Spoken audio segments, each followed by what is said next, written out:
अंतिम संस्कार शाम 4:30 बजे होगा, लेकिन जयललिता के साथ जो जन सैलाब अब श्रद्धांजलि देने के लिए उमड़ पड़ा है, शेखर जी, हमको लगता है कुछ सवाल हर जहन में होंगे, क्योंकि भारत की राजनीति में, चाहे वो बंगाल हो चाहे दिल्ली ही में क्यों ना हो, जो गरीब और हाशिए पर पड़े तबके को जोड़ने के साथ जो सियासत चलती है, उसमें जयललिता थी नमक, cement, grinder, mixie, table fan, सब्जी, मोबाइल, फार्मेसी की दुकान, आर्थिक तौर पर कमजोर तबके को मदद, हर तरीके से उन्होंने इस रूप में लोगों की जिंदगी के साथ अपनी नीतियों का जुड़ाव कर लिया।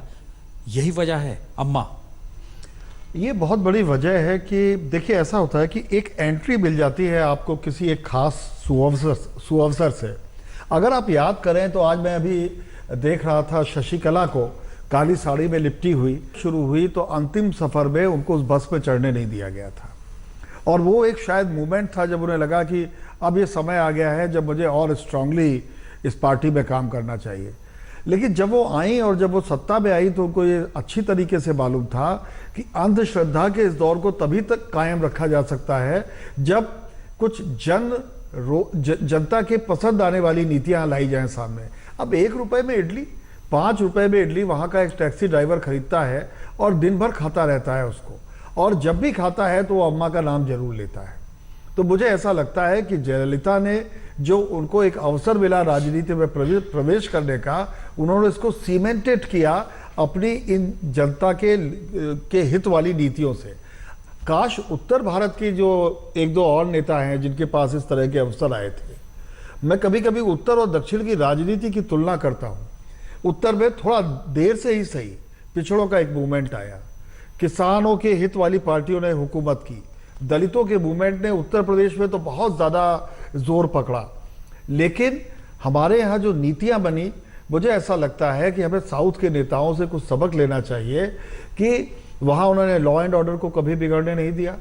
वहाँ उन्होंने अपनी लोकप्रिय नीतियाँ बनाई, लेकिन उसके साथ साथ ये भी सुनिश्चित किया कि जो हमारा इंडियन डायस्पोरा बाहर है वो हमसे विमुख न हो, और इसीलिए चेन्नई एक वर्ल्ड क्लास सिटी बनकर उभरा। अपनी वहाँ की प्राकृतिक विषमताओं के बावजूद उन्होंने चेन्नई के लिए ये काम किया, उन्होंने चेन्नई के आसपास के इलाके को इस तरह का काम किया। तो मुझे ऐसा लगता है कि उत्तर भारत के नेताओं को जब उनका अवसर आता है तो लोकप्रिय नीतियों के साथ साथ ये भी ध्यान देना चाहिए कि हमारे प्रदेश की तरक्की ही एक ऐसा रहस्य है जो कि आने वाली पीढ़ियों को भी याद दिलाता रहेगा। सुधीर बतला रहे थे कि जो राजाजी हॉल है, टीपू सुल्तान को जब हरा दिया अंग्रेजों ने, उसके बाद उस भवन का निर्माण किया गया। और मुझे ऐसा लगता है प्रसून जी, आपने बहुत बड़ी लाक्षणिकता का उपयोग किया है। तमिलनाडु की राजनीति में अक्सर हार और जीत के लिए इस भवन का इस्तेमाल होता रहा है, अगर आप याद करें तो। और आज से नहीं, के कामराज के अवसान के साथ से आज तक ये हो रहा है। और मुझे लगता है कि मैं हालांकि वास्तुशास्त्र और ज्योतिष शास्त्र में उतना यकीन नहीं करता, लेकिन मुझे लगता है कुछ भवन होते ही शायद इसीलिए हैं कि वो ऐतिहासिक उत्थान और पतन के जिम्मेदार या गवाह बनते हैं। और शायद राजनीतिक सारे भवनों के साथ यही है।